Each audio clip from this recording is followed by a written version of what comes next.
మీరు ఏ ఇండస్ట్రీ తీసుకోండి, వెదర్ యూ టేక్ ఆటోమొబైల్లో మెకానిక్కి ఇంజనీరింగ్కి డిఫరెన్స్ ఉంటుంది. Okay, what you are preparing is a mechanic, not an engineer. This is the problem. Certification is a mechanic. Okay, see this is all becoming more like tuition centres. నీకు ఒక certificate ఇస్తాను, certificate తీసుకెళ్తే job వస్తుంది. No, that's not how it works. మెకానిక్కి ఇంజనీర్కి చాలా difference ఉంది. A person who can actually build a car cannot repair a car. అంటే మీ దృష్టిలో ఎలాంటి courses తీసుకోవాలంటారు? Generic courses, no, don't go for too much specialization. Like for example, in my opinion, again I may be totally wrong, but in my opinion, do not go for niche courses. Like for example, aeronautical.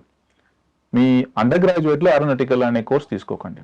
Okay, you still can do or should do civil, you still should do mechanical.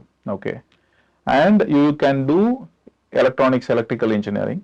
ఇప్పుడు course తీసుకునేటప్పుడు as a parent, as a guide, మనం ఏం చేయాలంటే the student should be able to apply in to multiple sectors. For example, electrical ఉంది, electrical చేసుకున్నారంటే he can go in to power sector or he can go in to ఈ sustainable energy, renewable energy, ఇలాంటి సెక్టార్స్లో వెళ్తారు. But you have to take a course like electrical and electronics and information engineering.